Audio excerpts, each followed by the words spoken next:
বন্ধুরা, আজকের ভিডিওতে জানবো যে আপনার পাপ অনুযায়ী জন্ম অর্থাৎ আপনার পুনর্জন্ম কোন জনিতে হবে।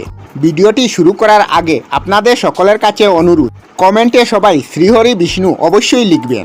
সর্বপ্রথম আমাদের এটা জানা দরকার যে সত্যি কি পুনর্জন্ম হয়, তাহলে উত্তর অবশ্যই হ্যাঁ। উদাহরণ দিয়ে আপনাদেরকে বুঝিয়ে দেই। যখন কোনো শিশু জন্ম নেয় তখন কোনো বাচ্চা হয়তো হিজড়া রূপে জন্ম হয়, আবার কোনো বাচ্চা কোনো দোষ নিয়ে জন্ম হয়। যেমন ধরুন না, কোনো বাচ্চা জন্ম থেকেই অন্ধ, বুবা, আবার কেউ প্রতিবন্ধী হয়। তাহলে একবার ভাবুন এমনটা কেন হয়। এর পিছনে যেমন বৈজ্ঞানিক কারণ রয়েছে, তেমনি শাস্ত্র অনুযায়ী কর্মফল নির্ধারণ রয়েছে। আমি আপনাদের বলে দিই যে ভবিষ্যৎ পুরাণ, গরুর পুরাণ, বিভিন্ন পুরাণ অনুযায়ী পুনর্জন্ম 100% সত্য। আর ভবিষ্যৎ পুরাণে কৌরব ও পাণ্ডবদের জন্মকথা বলে। ভবিষ্যৎ পুরাণে লেখা রয়েছে যে কিভাবে পাণ্ডবরা নিজের কর্ম অনুযায়ী আলাদা আলাদাভাবে জন্ম নিয়েছিলেন। সব মিলিয়ে পুনর্জন্ম মিথ্যা নয়। পুরাণে বলা হয়েছে যতক্ষণ একটি শিশু তার মাতৃগর্ভে থাকে ততক্ষণ তার আগের জন্মে সবকিছু মনে থাকে। সে জানে পূর্বজন্মে কি পাপ করেছিল, সে এটিও জানে আগের জন্মে তার মৃত্যু কিভাবে হয়েছিল। কিন্তু যখনই সে মায়ের গর্ভ থেকে বেরিয়ে আসে আর প্রকৃতির হাওয়া গায়ে স্পর্শ করে, তখনই সে আগের জন্মের কথা একেবারে ভুলে যায়।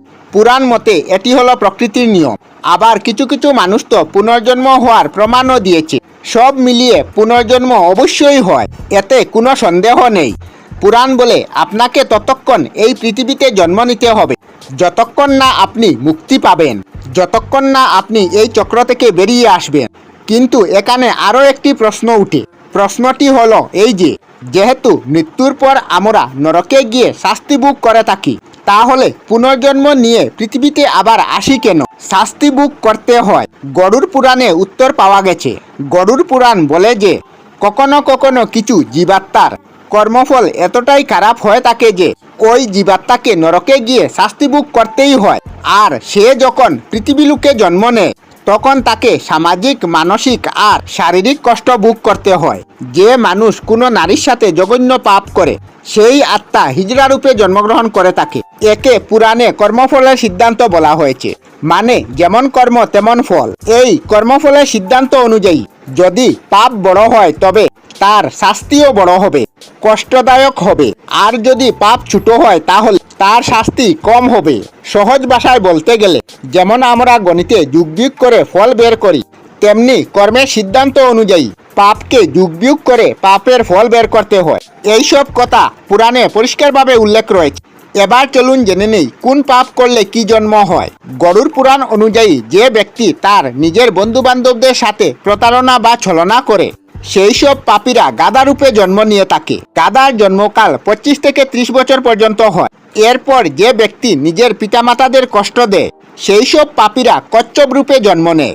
কচ্ছপ 10, 20 বা 50 বছর নয়, প্রায় 80 থেকে 120 বছর পর্যন্ত বাঁচে। এই পাপের শাস্তি অনেক বড় হয়, কারণ রামায়ণে শ্রীরাম তার মাতা পিতাকে সবার প্রথমে পূজনীয় দেবতার দরজা দিয়েছিলেন। এর পরের জনই হলো বাদর।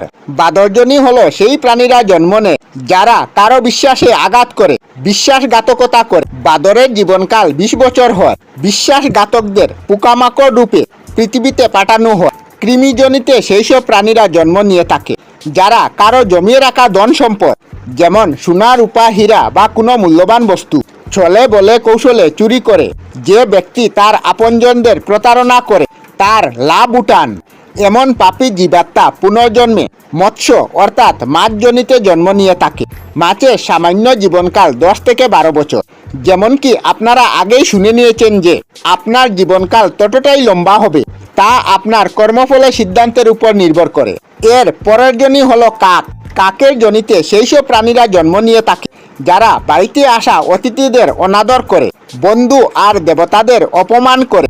এরা পরের জন্মে 10 থেকে 12 বছর পর্যন্ত কাকের কুৎসিত রূপ নিয়ে জীবনযাপন করে। কাককে না কেউ পছন্দ করে আর না কেউ ভালোবাসে। তাদেরকে তাড়িয়ে দেওয়া হয়। কারো নিন্দা করা, খারাপ ব্যবহার করা এমন ব্যক্তি কীট পতঙ্গ জনিতে জন্ম নিয়ে থাকে। এগুলি এমন এক জনি যেখানে আপনার মধ্যে যতই প্রতিভা থাকুক না কেন, যতই গুণ থাকুক না কেন, আপনি কখনো সম্মান পাবেন না। আপনাকে পা দিয়ে ফিসে ফেলা হবে। উদাহরণস্বরূপ পিঁপড়েকেই নেওয়া যাক। পিঁপড়ের মধ্যে অনেক ভরপুর গুণ থাকে। ছোট হলেই কিন্তু প্রতিভাশালী। সে পড়ে যায় তবুও চলতে থাকে যতক্ষণ তার লক্ষ্যে না পৌঁছায়। কিন্তু মানুষ চলার পথে এটা কখনোই দেখে না। তার পায়ের নিচে পিঁপড়া আসছে না তো। গরুর পুরাণে আরও বলা হয়েছে যে যে অন্যের মঙ্গল কামনা করে, ধর্মকে মেনে চলে, পুরাণকে বিশ্বাস করে, পশু পাখিদের ভালোবাসে, মাতা পিতা গুরুজনদের সম্মান করে, গুরুর সেবা করে, সাধু সন্ন্যাসীদের পথে চলে, এমন আত্মারা স্বর্গলোকে যায় আর নিজের জন্য মুক্তির দরজা খুলে নেয়। সেই জন্য গীতায় বলা হয়েছে কর্মই হলো ভগবান আর কর্মই হলো পূজা। আপনি যতই পূজা অর্চনা করেন না কেন, কিন্তু আপনাকে আপনার কর্মফল ভোগ করতে হবে। শ্রীমদ্ ভগবত গীতায় শ্রীকৃষ্ণ স্বয়ং বলেছেন যে কর্মফল থেকে দেবতারাও বাঁচতে পারে না, কর্মফল পাওয়া নিশ্চিত। এছাড়া ভগবান শ্রীকৃষ্ণ অর্জুনকে তো বলেছেন, হে পার্থ, তুমি কর্ম করো। যদি তুমি যুদ্ধে জয়ী হও তাহলে পৃথিবীতে তুমি রাজ করবে, আর যদি হেরে যাও তাহলে স্বর্গবাসী হবে। এইসব কথা মাথায় রেখে বলা হয় যে আজ তুমি যা করছো তা কাল তোমাকে ভোগ করতে হবে। সেই জন্য আমাদের উচিত সর্বদা কর্ম করা আর ঈশ্বরের দ্বারা বলা সব কথা মেনে চলা। হরে কৃষ্ণ। আমরা আমাদের চ্যানেলে সব ধরনের ভিডিও আপলোড করি, যেমন ব্লগ, নিউজ, কুকিং ভিডিও, ধার্মিক আলোচনা ইত্যাদি। যদি আপনারা এই ধরনের ভিডিও দেখতে পছন্দ করেন তাহলে এই চ্যানেলটি নিশ্চয়ই সাবস্ক্রাইব করবেন। আমি আপনাদের সাথে বিদায়ক না, আজকের মতো বিদায় নিলাম। আর ভিডিওটি ভালো লাগে লাইক, শেয়ার ও কমেন্ট করবেন। ভিডিওটি সম্পূর্ণ দেখার জন্য অশেষ ধন্যবাদ।